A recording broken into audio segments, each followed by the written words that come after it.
ओम शांति। निर्भय रूपा थी हमारी प्यारी मम्मा। मम्मा बहुत निर्भय थी, वह कभी किसी से नहीं डरती थी, शक्ति स्वरूपा थी।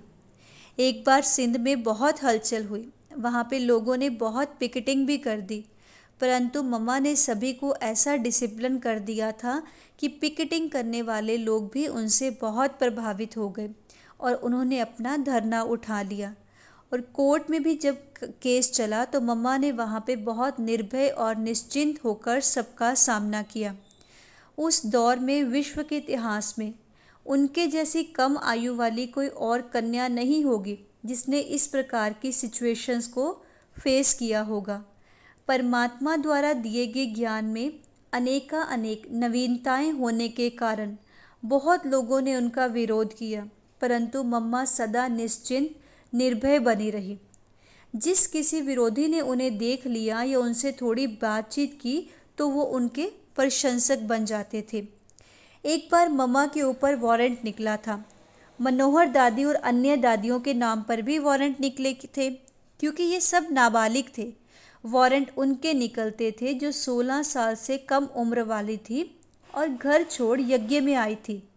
उस समय मम्मा की आयु तकरीबन 18 वर्ष की थी। तो रोज़ किसी न किसी का वारंट आता था और सुबह उसी के बारे में चर्चा चलती थी। तो एक दिन सुबह सुबह बाबा ने कहा, ओम राधे, आज तुम्हारे नाम पर भी वारंट आएगा तो घर जाना पड़ेगा। बाबा ने बिल्कुल हंसी के रूप में कहा था। तो मम्मा ने भी बोला, बाबा मेरा कोई नहीं है जो मुझे वारंट भेजे, मेरी तो एक माँ ही है। वह तो मुझे जानती है कि मैं 18 साल की हूँ, तो मेरे ऊपर वारंट आ नहीं सकता। बाबा ने कहा, अच्छा। बात हंसी की थी, पूरी हो गई। ठीक सुबह 10 बजे कोर्ट से वारंट आया राधे पोकर दास के नाम पर। वारंट पर मम्मा के लौकिक माँ के साइन भी थे और मम्मा को बुलाया गया। तो मम्मा ने वारंट देखा और उन्होंने देखते ही कह दिया कि ये तो साइन झूठे हैं। मैं दावा करती हूँ कि मेरी माँ ऐसा नहीं कर सकती, पहले आप ये प्रूफ करो। फिर उसके बाद मम्मा ने कहा, ये मेरा डेट ऑफ बर्थ है, इसके अकॉर्डिंग तो मैं 18 वर्ष की हो चुकी हूँ।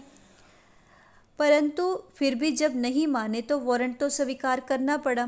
फिर बाद में मम्मा कोर्ट में गई और जज के सामने कहा कि ये तारीख, महीना, साल मेरी डेट ऑफ बर्थ है, ये मेरे माँ के साइन नहीं है, आप उनसे पूछ सकते हैं। अगर मेरी माँ आकर कहे कि ये साइन उन्होंने किए हैं और वारंट उन्होंने भिजवाया है तो मैं अब भी जाने के लिए तैयार हूँ। ये सुनकर तो कोर्ट में हाहाकार मच गया। फिर उनकी माँ से पूछा गया तो उन्होंने बताया कि मैंने तो कोई साइन नहीं किए। तो जज का चेहरा भी फीका पड़ गया। फिर कोर्ट से बाइज्जत कार में मम्मा को वापस भेजा गया। मम्मा ने कोर्ट में जज से कहा कि आप ऐसे ही महिलाओं को कोर्ट में बुलाते हो। मम्मा की वाणी में इतनी ताकत और निडरता थी जो जज को चुप करना पड़ा। मम्मा निर्भय थी, मम्मा घबराती नहीं थी, अडिग थी, निश्चय बुद्धि थी, स्पष्ट जवाब देती थी। इस प्रकार मम्मा जो थी वो दुर्गा का रूप भी थी।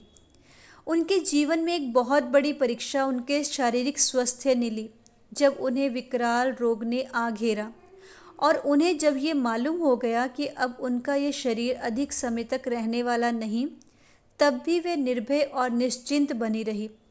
मनुष्य को सबसे ज़्यादा डर तो मृत्यु का ही होता है और सबसे अधिक चिंता सुरक्षा की होती है।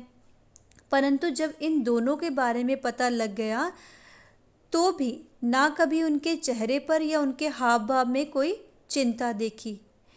उन्होंने अपना जीवन शिव बाबा को अर्पित कर दिया था और उन्हें अटल विश्वास था कि जो होगा उसमें भी कल्याण समाया हुआ है।